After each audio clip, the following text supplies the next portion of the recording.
Fala, galera! Sejam muito bem-vindos a mais uma videoaula nossa, né?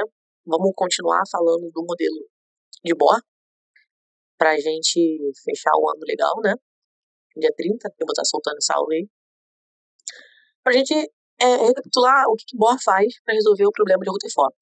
Ele quantiza uma propriedade do elétron chamada momento angular, que a gente representa pela letra L.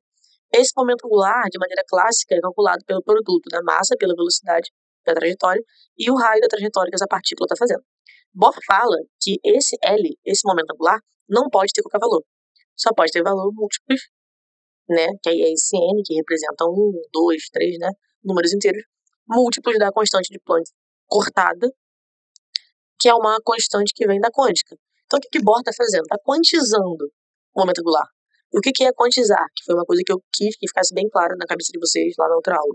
Quantizar é falar que não pode assumir qualquer valor. É falar que só pode assumir valores específicos. Então, ele quantiza o momento angular, né? O giro do elétron só pode ter certos valores. Se isso aqui é uma igualdade, né?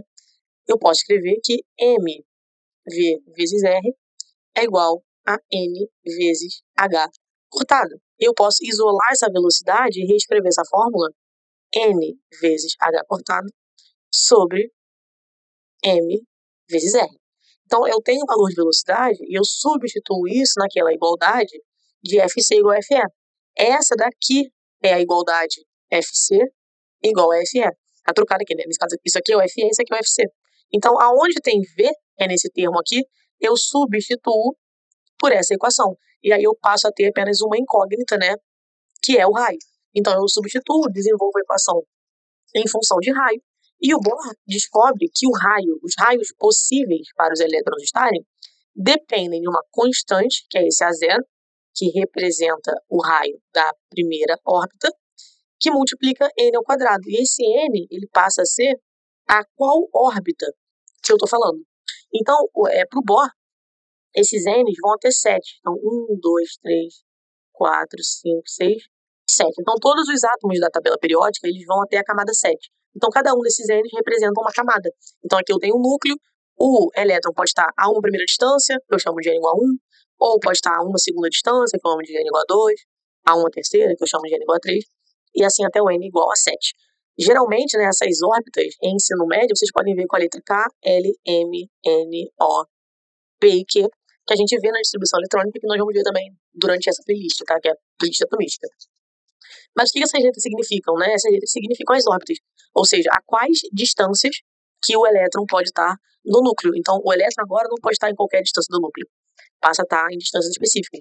Então, as órbitas passam a ser quantizadas, tá?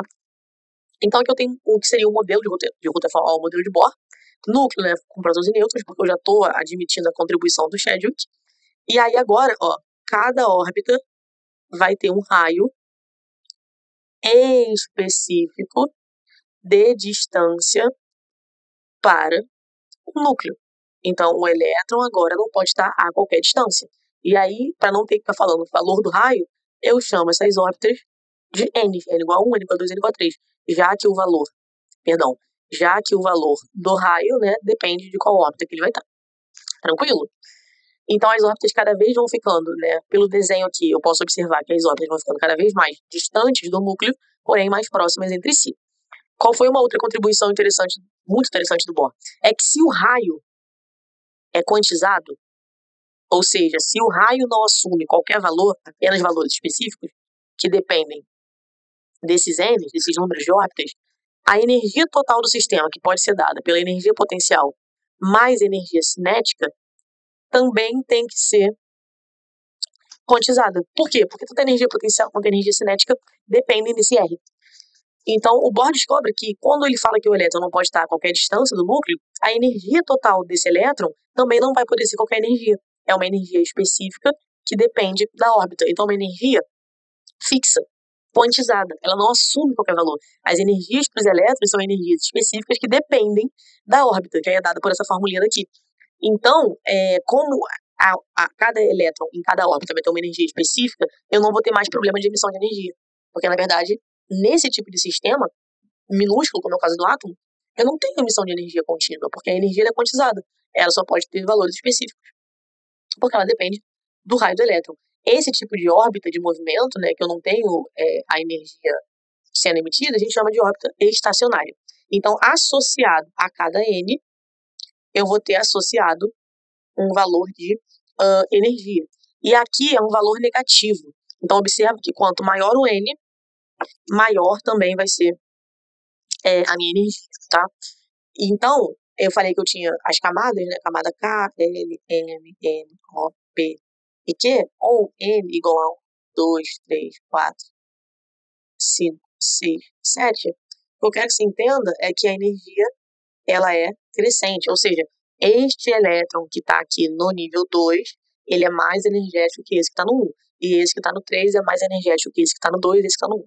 A energia vai crescendo quanto mais distante esse átomo está no núcleo, beleza? E aí, essa questão da energia, ela é fundamental. Por quê, Julia? Porque é ela que vai me fazer entender aquele espectro do hidrogênio que a gente viu lá anteriormente. É ele que explica, né, por que aqui para o espectro do hidrogênio, por exemplo, eu vejo apenas essas linhas coloridas quando ele está emitindo energia e apenas essas linhas pretas quando ele está absorvendo energia. Vamos entender isso então. Pensa o seguinte comigo aqui, antes de eu ler aqui, vamos visualizar primeiro, que eu acho que nesse caso vai ser mais interessante. Pensa comigo aqui, ó. Eu tenho um elétron no nível 1 de energia. Se está no nível 1 de energia, ele vai ter uma energia 1 associada a ele. Porém, dentro de um átomo, nós sabemos que não existe só um nível 1 de energia. O que eu quero dizer com isso? A gente sabe que dentro do átomo não tem apenas uma única distância para o núcleo que o elétron pode estar. Eu sei aqui, ó, que, por exemplo, eu posso ter uma distância 2. Então, seria o raio da segunda órbita. E aí, como a energia depende desse raio, eu vou ter uma energia aqui na segunda órbita. Então, observa que entre as órbitas tem uma diferença de energia, certo? Eu vou chamar de ΔE, tá? Geralmente, todo delta na química e física significa, em matemática, significa diferença, tá? Ou seja, final menos inicial. Ou variação, tá? Bom, qual é o pensamento que eu tenho que ter aqui? Então, um elétron que é do nível 1, ele tem essa energia. A pergunta é, será que eu não posso dar uma fonte de energia para esse elétron, como, por exemplo, calor, que seja suficiente para fornecer essa diferença de energia? Porque se essa fonte de energia ela fornece exatamente a diferença de energia, esse elétron sai da energia 1 e chega aqui na energia 2. E aí, gente, se ele sai da energia 1 e ele absorve exatamente a diferença necessária para chegar na energia 2, você concorda comigo que ele não vai poder mais continuar no nível 1? Ele vai ter que ir para onde? Ele vai ter que ir para o nível 2. Por quê? Porque a energia que ele está agora não é aceita pelo nível 1, só é aceita para o nível 2. E aí, como é que a gente interpreta isso? A gente interpreta como se o elétron saltasse, né? Tá aqui, ó. Como se ele saltasse de um nível e fosse para outro. Imagina então, ó, que ele está aqui no nível 1 e aqui eu tenho o nível 3. Olha, entre o nível 1 e o nível 3 vai ter um outro ΔE, que eu vou chamar de ΔE', por exemplo. Se eu desse energia suficiente para esse elétron aqui, ó, absorver exatamente no valor de ΔE', esse elétron que está no nível 1, com a energia 1, conseguiria alcançar a energia 3. E aí ele saltaria do nível 1 aqui para o nível 3. Esse fenômeno é o que a gente chama de salto quântico. E aí eu tenho uma pergunta que eu não esqueço até hoje. Acho que era meu primeiro ano trabalhando no curso pré-vestibular. Eu tinha 19 anos na época. Tem quase 10 anos, estou com 27.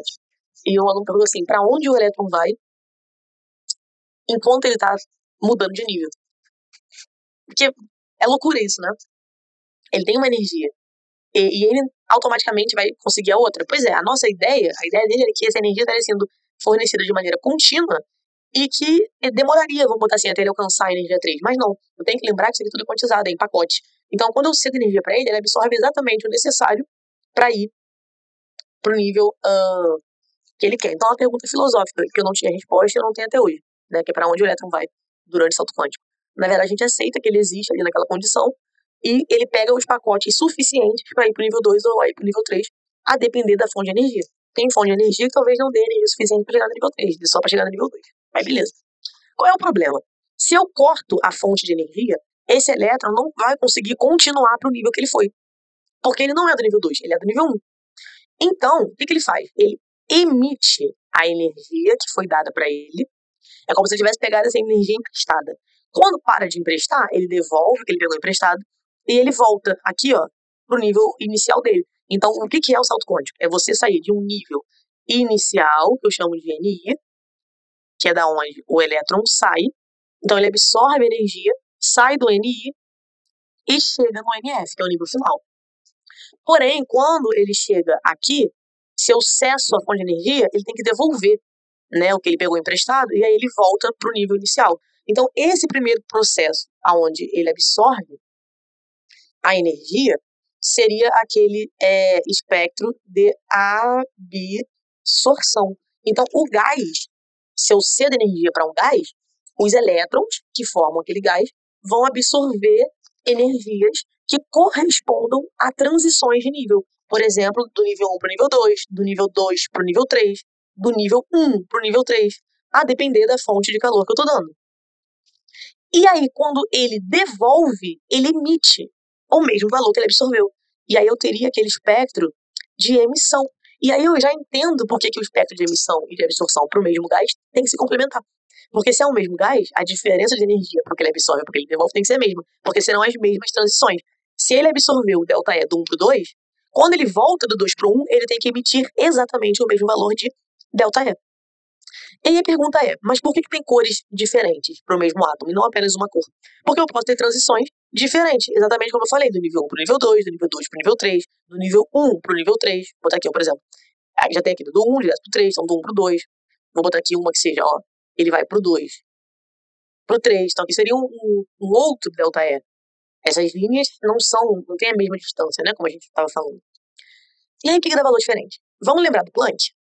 Que o Planck falou que o valor energético para quântica tem que ser múltiplo de H vezes a frequência da onda.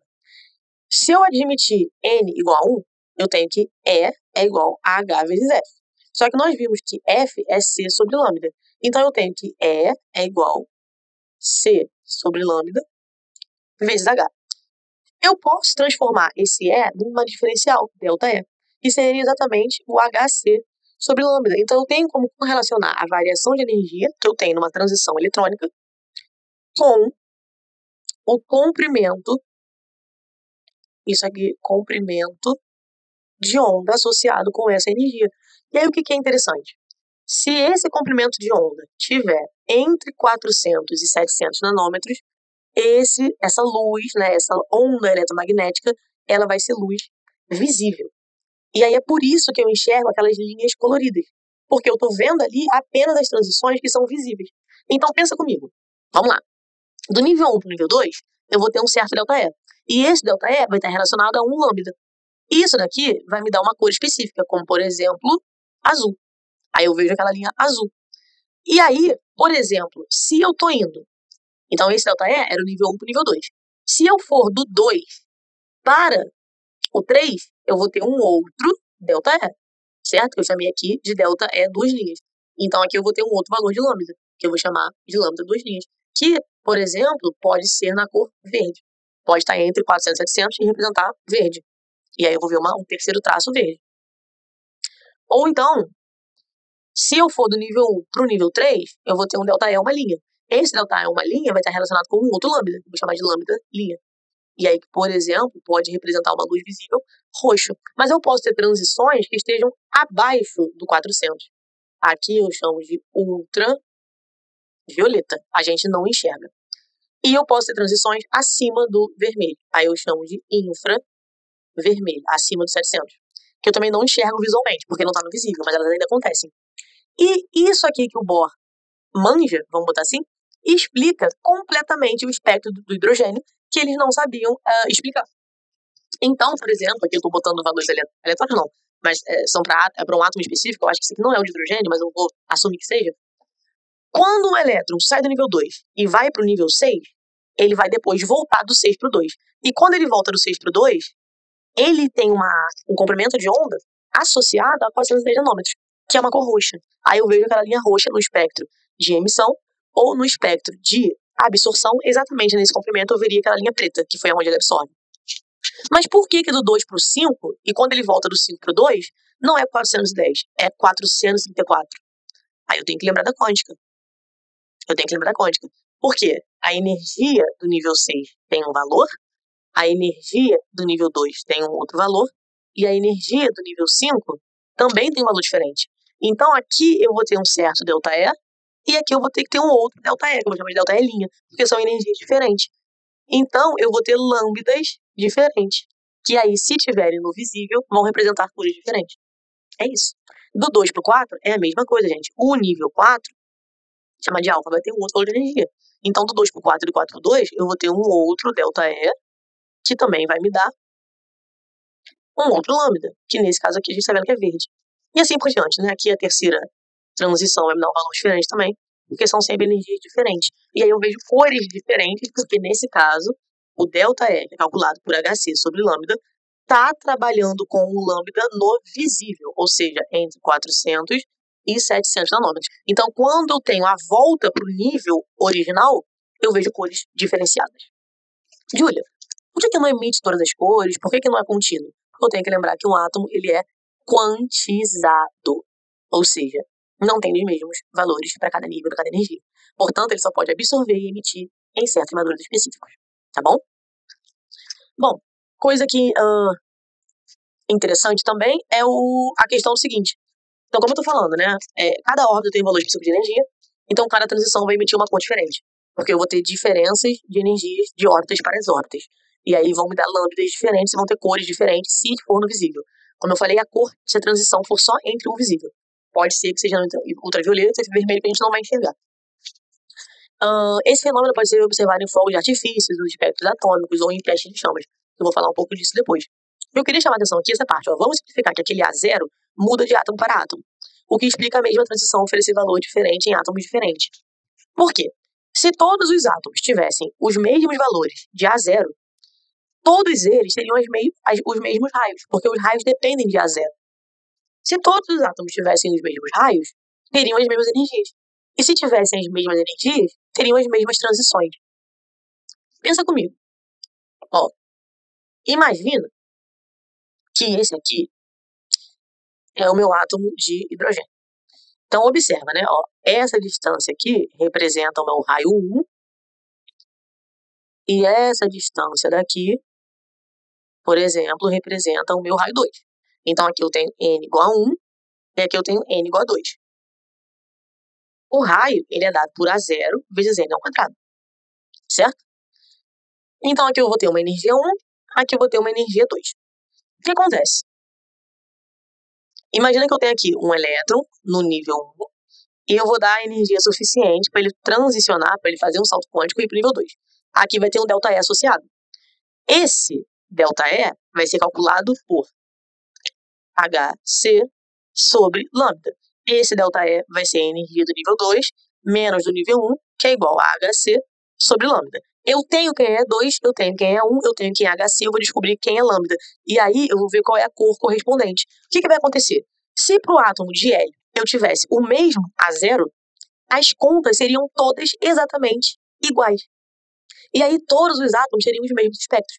Agora, se pro hélio eu boto aqui, que eu vou ter um A' 0, ficou horrível isso. Mas é um outro valor de A', tá? Não vai ser A0, vai ser um valor diferente de A0. Aí eu vou chamar aqui de A0', vezes N ao quadrado, então esse N igual a 1, esse raio 1, gente, ele vai dar ligeiramente diferente. Por exemplo, eu poderia ter aqui uma órbita, um pouquinho maior do que essa que eu tô vendo aqui. Mas não trabalho fazendo bonitinho, mas vocês estão entendendo. Como a 0 é diferente pro hélio, a órbita seria diferente. Se a órbita é diferente, o raio, tá vendo, ficou um pouquinho maior, essa energia vai ficar um pouquinho maior, e a mesma coisa aconteceria aqui, para minha órbita 2. A minha órbita 2 também seria um pouquinho maior, supondo que o A0 fosse maior, né? Esse é 2 daria diferente, então esse lambda é diferente, aqui daria outra cor. Que é o que eu observo na prática. Então o que o Bohr pensou? Cara, aquele A0 que eu calculei para o hidrogênio deve variar de átomo por átomo. E tu vai perguntar assim, por quê, Julia? Porque o hidrogênio só tem um próton e um elétron. Se o hidrogênio só tem um próton e um elétron, eu só tenho aqui a força eletrostática e a centrífuga atuando. Agora, quando eu pego o hélio, por exemplo, que tem 2 prótons, 2 elétrons, e ainda me tem 2 nêutrons, gente, as contas, elas já ficam muito mais difíceis, porque agora eu tenho a repulsão entre os prótons, eu tenho a repulsão entre os elétrons, eu tenho a atração do elétron por dois prótons e não só mais um. Então é plausível que aquelas deduções que o Bohr fez mudem, porque eu vou ter mais interações de força ali acontecendo. Qual é o problema? O Bohr tenta fazer as contas que comprovem essa ideia e ele não consegue, tá? Então essa é a principal falha do modelo de Bohr, se alguém perguntar, né? Por que o modelo do Bohr não é o vigente? Porque ele foi tão perfeitinho, por que aquilo não acontece? Porque o modelo de Bohr, ele só serve para o que a gente chama de átomos hidrogenoides. O que são átomos hidrogenoides? Um próton e um elétron, porque as contas do Bohr funcionam e as previsões para as linhas espectrais lá desses espectros também funcionam. Quando os átomos ficam polieletrônicos, o modelo falha. Mas o que a gente vai assumir aqui? A gente está assumindo, eu estou combinando, você e eu. Usando o modelo de Bohr, extrapolando, eu conseguiria explicar qualquer espectro atômico, porque eu teria simplesmente, devido a essas interações que eu estou falando, valores de A0 diferentes. Se os valores de A0 mudam de átomo para átomo, o raio referente ao nível 1 muda de átomo para átomo. Então, cada átomo teria um valor para a primeira órbita, cada átomo teria um valor para a segunda órbita, tanto de raio quanto de energia. E aí, se a energia vai mudar, né, o lambda também muda. Então, por isso, por exemplo, que os fogos de artifício funcionam, lindos e maravilhosos. Como que a gente explica fogos de artifício usando o modelo de Bohr, mesmo com a limitação que ele tem? Fácil. Ó, pensa comigo. O fogo dos fogos de artifício, quando você acende, ela é a minha fonte de energia. Só que ela é uma fonte fixa. Quer dizer, o fogo ele é igual para todo mundo. Então, o valor de ΔE que o fogo fornece é o mesmo para todos. O que vai acontecer? É que o sódio, quando absorve esse ΔE, o sódio, por exemplo, consegue transicionar do N igual a 1 para o N igual a 2. E aí, isso vai me fornecer um lambda que eu vejo amarelo. Agora, olha aqui, gente, é maravilhoso. Eu adoro o modelo de Bohr, sério. O cara era muito bom, mesmo não conseguindo explicar, ele era muito bom. Agora, por causa do cobre, esse mesmo ΔE, quando o cobre absorve, por exemplo, vai do N2, né, N igual a 2, para N igual a 3. E isso, para o cobre, dá azul, por exemplo. Já para o bário, olha que louco e que bonito, né? Eu acho bonito. Que pode acontecer para o bário, gente, esse ΔE que foi fornecido pelo fogo, o bário absorve, né, os elétrons, e vai ser transição do N2 para o N3 também, igual no cobre. Mas por que dá verde? Porque eu tenho que lembrar que o N2 do bário não é igual ao N2 do cobre. São órbitas com tamanhos diferentes e energias diferentes. Se as energias são diferentes, o lambda vai dar diferente. E aqui, por exemplo, vai dar verde. Olha que coisa linda, né? Então, né, isso tem que estar muito claro na cabeça de vocês. Só que eu tenho várias outras cores, tá? De fogos, é assim que funciona. Então, sim, né, transições de mesmo nível para átomos diferentes podem dar cores diferentes, porque as energias não são iguais, em níveis iguais de átomo para átomo. Então, o nível 2 do cobre tem uma energia, o nível 2 do bário tem outra energia. Por quê? Porque as órbitas têm tamanho diferente.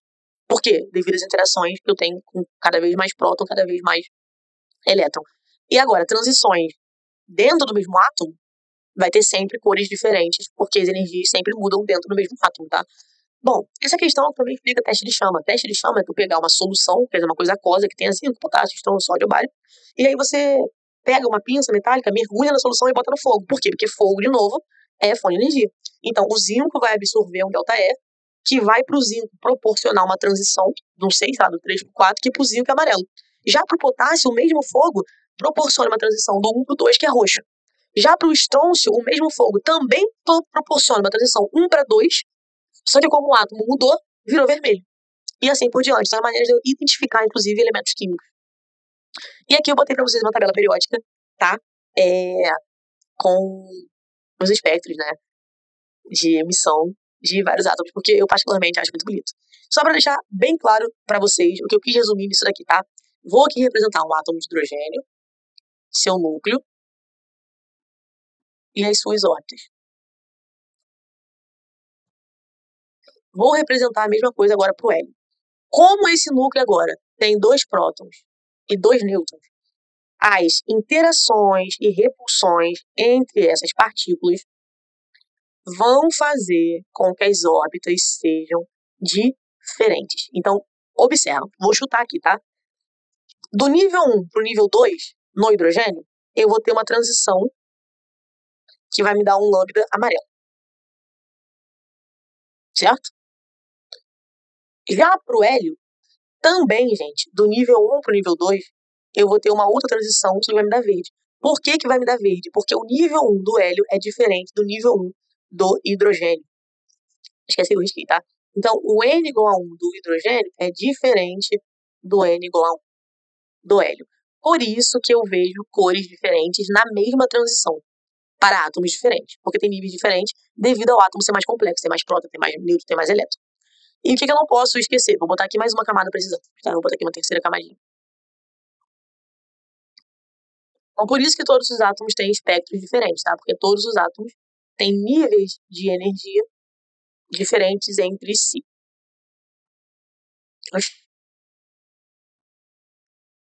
Agora, do N1 para o N2 no hidrogênio, automaticamente tem que ser diferente do que era o amarelo, porque eu vou ter um outro valor de ΔE e eu vou ter um outro lambda.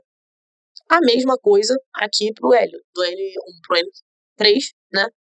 Teria um outro ΔE, né? Aqui era verde, aqui era roxo. Aqui era amarelo, aqui era roxo. E podem aqui ter os dois valores, sim, tá? A gente vê que tem cores aqui que elas aparecem, tá? Em átomos diferentes. Que pode ser que, coincidentemente, do nível 1 pro 3 de hidrogênio era roxo e do 1 pro 3 pro hélio também do roxo, por mais estranho que isso possa parecer. Beleza, gente? Bom, então a gente finaliza. Quando eu digo, só um detalhe, tá? Quando o elétron tá no nível normal dele, quando o elétron está no seu nível inicial de energia, a gente chama de estado fundamental. Então, o estado fundamental do elétron é quando ele está no NI, que é o seu nível mesmo de início, onde ele deveria estar. O estado excitado, que a gente chama, é quando justamente cedo a energia para esse elétron e ele vai para um nível maior, que é o nível final. Beleza, gente? Eu espero realmente que tenha dado para entender. Como eu já falei nessas aulas, sei que não é dos modelos mais fáceis, mas eu acho muito interessante e espero que realmente vocês tenham podido e conseguido entender, porque daqui para frente é só ladeira abaixo, que eu vejo modelo quântico, distribuição eletrônica, então eu acho que precisa entender legal. Qualquer coisa é só falar comigo, tá? Um abraço. Talvez até 2025, não sei se eu volto esse ano, vamos ver. Mas dúvidas podem deixar e espero que tenham gostado, eu sou apaixonada por modelo de Bohr. Tenho que fazer muitas simplificações, porém eu tento explicar a maior parte do que eu posso, de maneiras que vocês possam entender, tipo essas aproximações que eu fiz aqui para explicar esse caso do hidrogênio e do hélio. Isso, na verdade, não acontece assim, né? Mas é só para tentar dar um gostinho para vocês do que é de fato. Beleza? Então, um grande abraço, até a próxima.